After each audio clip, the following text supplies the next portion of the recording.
Hello guys, আসসালামু আলাইকুম। আমি আজকে আপনাদের সাথে এই জীবনে ১ম ব্লগ করতেছি। জানি না ভুল ত্রুটি হলে ক্ষমা করবেন। তো যারা ছুটির অভাবে ঘুরতে পারেন না তাদের জন্যই আসলে এই ব্লগটি করা। মাত্র ২ দিনের একটা সফর। কিভাবে শেষ করলাম, কিভাবে শুরু করলাম।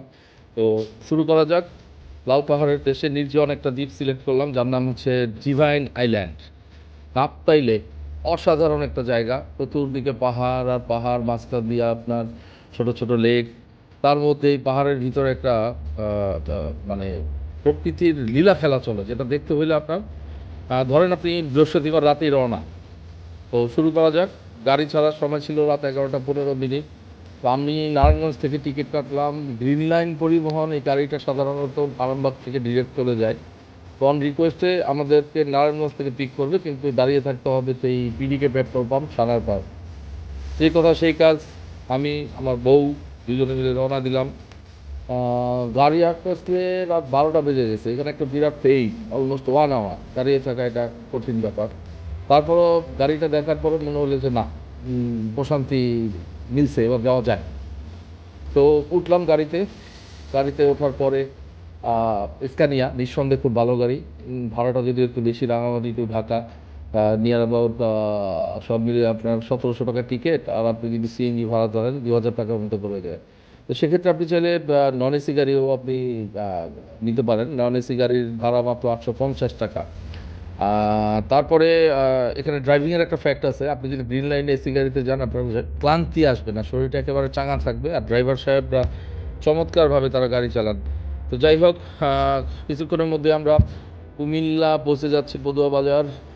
এই রেস্টুরেন্টটা আমার কাছে অসাধারণ লাগে, বিশেষ করে ওদের প্রেজেন্টেশন। রেস্টুরেন্টের সামনে দেখেন বাগান বিলাস থেকে শুরু করে নানান ফুলের সমাহার। এর মধ্যে এক কাপ চা হাতে নিয়ে হাঁটা চলা করার বেশ মজাই আলাদা। তার মধ্যে রাত বাজে 2টা 30 মিনিট। তো নাস্তা সেরে নিলাম। এখানে অনেক ধরনের নাস্তাই থাকে, রাতে খাবারও খেতে পারেন আপনি, খিচুড়ি থেকে শুরু করে বার্গার, বিভিন্ন আইটেম। তো আমি আর শিবা দুজনে 2টা স্যান্ডউইচ আর এক কাপ কফি, এটাই আমাদের আজকে রাতের ডিনার। তো উঠে পড়লাম গাড়িতে। এবার রওনা রাঙামাটি, লাল পাহাড়ের দেশ রাঙামাটি। হঠাৎ করে ঘুম ভাঙলো গাড়ির ঝাঁকুনিতে। তো জানালা দিয়ে তাকিয়ে দেখলাম হালকা কুয়াশা, কুয়াশা ঘেরা সকাল। সে যে কি সৌন্দর্য ভাই, না গেলে বিশ্বাস করতে পারবেন না। গাড়িটা সাপের মতো আঁকা বাঁকা পথ ধরে যাচ্ছে। হঠাৎ হঠাৎ ঝাঁকুনি, হঠাৎ হঠাৎ ব্রেক। তো কিছুক্ষণের মধ্যে আমরা পৌঁছে গেলাম রাঙামাটি শহরে। জায়গার নাম হচ্ছে দোয়েল চত্বর। বেলা বাজে সকাল 7টা 30। তো নামার পরেই আপনারা দেখবেন যে কিছু সিএনজি দাঁড়িয়ে থাকবে আপনাদের নেওয়ার জন্য। তো আমি বলবো যে সাথে সাথে সিএনজিতে ওঠার দরকার নেই, যেহেতু আমাদের হোটেলের চেক ইন টাইম 11টা। আর আপনি যদি ডিভাইন লেক রিসোর্ট হয়ে যান সেখানেও সকাল 11টা, সেক্ষেত্রে আপনি নাস্তাটা সেরে নিতে পারেন আপ্যায়ন রেস্তোরাঁ। তো এই আপ্যায়ন রেস্তোরাঁর একটু কথা বলি। এখানে আপনার ভালো একটা ওয়াশরুমও আছে ওদের। মোটামুটি মন্দের ভালোই, খারাপ না। তো যাই হোক, নাস্তার এখানে উপকরণ অনেক, কিন্তু আমি খিচুড়ি খাওয়ার জন্য আপনাকে কখনোই বলবো না, বিকজ ওরা প্রচুর মশলা খায় এবং হলুদের একটা এক্সট্রা গন্ধ পাওয়া যায়, যেটা অনেকে সহ্য হয় না। তাই 2টো পরোটা নিতে পারেন, সাথে ডিম ফ্রাই, সাথে ডাল। নাস্তা শেষ। এরপরে আপনি এই আপ্যায়ন রেস্তোরাঁর সামনে দেখবেন সিএনজি, ওরা সিরিয়াল দিয়ে দাঁড়ানো। তো সিএনজিগুলোর যে ফ্যাক্ট, ওরা আমাদের ঢাকার মতো না, ওরা খুব ভদ্র এবং শৃঙ্খলা মেনটেন করে। এখানে সিরিয়াল দেওয়া থাকে সিএনজির, ভাড়া রেট করা। তো মন মতো আপনি সিএনজি নেবেন তাও না, যেটা সিরিয়ালে থাকবে সেটাই হবে আপনার সকালের কি বলি সকালের যাত্রার বা সফর সঙ্গী। তো সিএনজি ড্রাইভার খুব আন্তরিক। সে আমাকে বলল যে ভাই আসেন আমরা পাহাড়ের দিকে যাই। তো কোথায় যাওয়া যায় বলেন তো দেখি। সে আমাদেরকে একটা চমৎকার স্পটের কথা বলল। তো আমারও শুনতে ভালোই লাগলো। জায়গাটার নাম হচ্ছে আপনার আই লাভ রাঙামাটি। তো আই লাভ রাঙামাটি, এই জায়গাটাতে গেলে আপনার এমনিতেই ঢং করে কয়েকটা ছবি তুলতে ইচ্ছা করবে। পাহাড়ের গা ঘেঁষে অনেক আঁকাবাঁকা হ্রদ, অসাধারণ অসাধারণ। রাত্রের জার্নিটা একদম গায়ে লাগেনি আমার, বিশ্বাস করেন। তারপরে আমরা ওখান থেকে চলে গেলাম সিএনজি নিয়ে আরেকটু সামনে। আবার আঁকাবাঁকা রোদ, রাস্তার দুপাশে উপজাতিদের বিভিন্ন দোকান। কেউ বা সকালবেলা রোদ লাগাচ্ছে গায়ে, কেউ বা শাক সবজি বিক্রি করতেছে, সাথে কিছু ফল ফ্রুটসও বিক্রি করতেছে। তো আমরা উপজাতিদের বাড়িঘর দেখার জন্য মাঝে মাঝে থামলাম, কিছু ছবিও তুললাম। আইলাম রাঙামাটি তো শেষ, ঢং করা কিছু ছবিও আমি এখানে পোস্ট করছি, দেখবেন। তো বন্ধুদের নিয়ে তো গেলে এক মজা, তবে আমি রিকোয়েস্ট করবো আপনার ওয়াইফকে নিয়ে যান বা বাচ্চা কাচ্চাকে নিয়ে যান, তাহলে আপনি আরেকটা ফ্লেভার পাবেন। এবার রওনা দিলাম বোরাগাং, ঠিক উচ্চারণটা একটু কঠিন, বোরগাং রেস্টুরেন্ট। ভিতরে ঢোকার পরে ভাই আমি শুধু ফুল আর ফুল, ফুল আর ফুল, ফুলের মধ্যে হারায় গেলাম ভাই।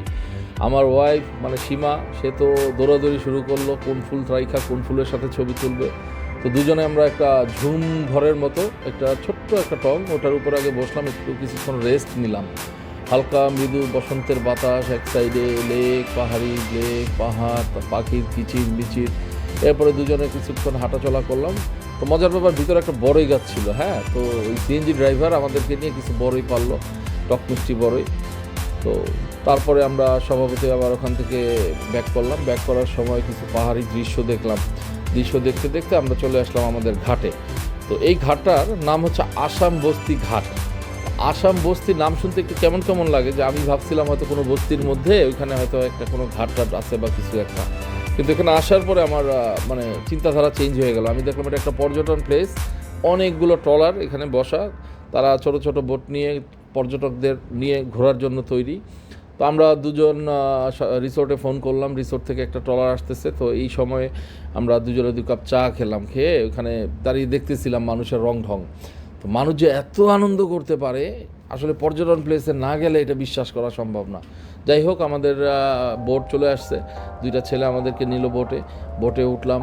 তো বোট ছাড়ার পরে আমরা একটু ভিন্ন রকম ফ্লেভার নেওয়া শুরু করলাম। কেমন, এতক্ষণ ছিলাম আমরা রাস্তায় সিএনজির উপরে, আর এখন আমরা পানির মধ্যে, বোট যাচ্ছে তো যাচ্ছে, যাচ্ছে তো যাচ্ছে, 2 পাশে পাহাড়, মাঝখান দিয়ে লেক, চতুর্দিকে পশু পাখির কিচির মিচির।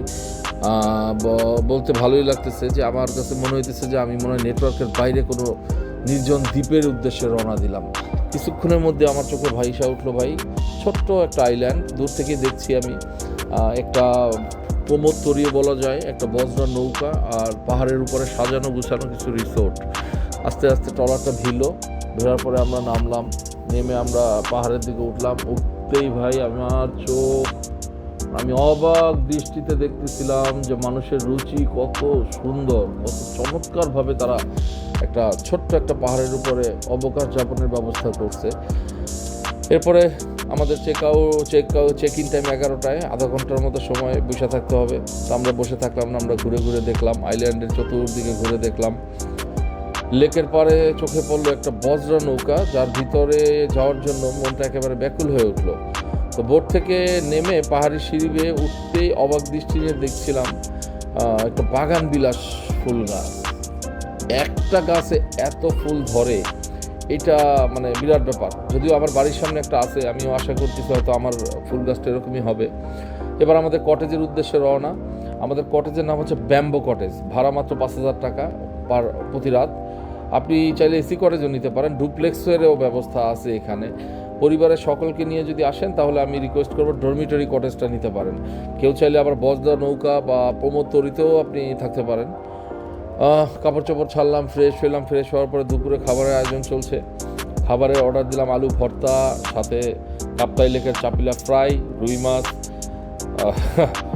কাপ্তাই লেকের মাছ। তো লোভ সামলাইতে পারলাম না, সবজি অর্ডার দিলাম, টমেটো চাটনি অর্ডার দিলাম। তো পেট ভরে খাইছি ভাই, এত খাবার মনে 2-1 দিনেও খাই নাই। এর মধ্যে খাবারের ওজনে চোখে ঘুম চলে আসছে, তাই ঘন্টাখানেক ঘুমিয়ে নিলাম। কটেজ থেকে বের হইলাম বিকেলের দিকে, ঠিক আসরের নামাজের সময়ের একটু পরে।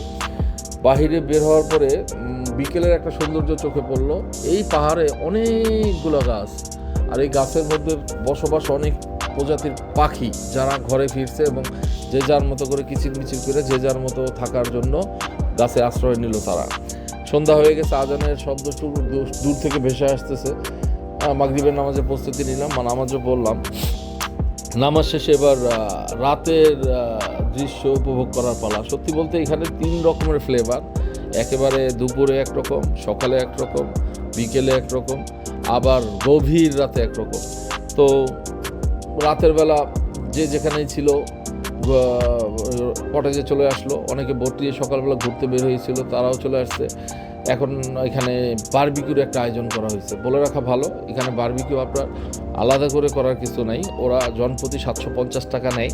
3টা পরোটা, সাথে একটা চিকেন ফ্রাই বারবিকিউ, সাথে কিছু সালাদ দিবে, আর আপনি পানির বোতল পাবেন আর একটা কোল্ড ড্রিঙ্কস পাবেন। Enough enough. তো সবাই মিলে বারবিকিউতে আমরা অংশগ্রহণ করলাম, খাওয়া দাওয়া হইলো। এখানে কিছু মিউজিকের ব্যবস্থা আছে, আপনি যদি গানের অভ্যাস থাকে আপনি চাইলে গান করতে পারবেন।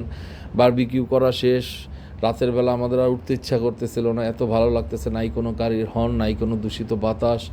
যাই হোক, আকাশে দেখলাম পূর্ণিমার চাঁদ, মাত্র 2 দিন আগে পূর্ণিমা গেল, তো তো চাঁদের সেই ফ্লেভারটা এখনও আছে। তো গেলাম আমরা, পাহাড়ের দৃশ্য দেখলাম। তো কটেজের বারান্দায় রাত্র 1টা পর্যন্ত বসা ছিলাম ভাই। বাহিরে রাত 12টা-1টার দিকে বিভিন্ন পাখির ডাক শুনতে পাই আমরা। এক একটা পাখি আমরা নাম জানি না, কিন্তু তাদের ডাকগুলো প্রতিধ্বনি হয়। হঠাৎ করে হয়তো দেখা গেল একটা হুতুম পেঁচা ডাক দিল, সেটা প্রতিদিনই হইতেছে। তো এক সময় আমাদের একটু ভয় লাগতেছিল যে আরে বাবা কই আসলাম, চারদিকে কোনো মানুষজন নাই, শুধু গাছপালার পাহাড় আর পানি। এই আমরা কটেজের ভিতরে ঢুকে আমরা একটা নাটক দেখলাম। নাটকটার নাম হচ্ছে ব্যাড বাজ। ব্যাড বাজ নাটকটা আমি যখন দেখছি তখন এই জায়গাটা আমি প্রেমে পড়ে যাই, কিন্তু আমি জানতাম না এই জায়গাটাই এটা। তো সীমা বললো যে ব্যাড বাজে তো শুটিং হয়েছিল এখানে, নাটকটা দেখো তো দেখো। এরপরে আমি মোবাইলে ক্যামেরা স্ট্যান্ড লাগাইয়া আমরা রাতের বেলা ব্যাড বাজ নাটকটা দেখলাম। রাতে ঘুম আসলো।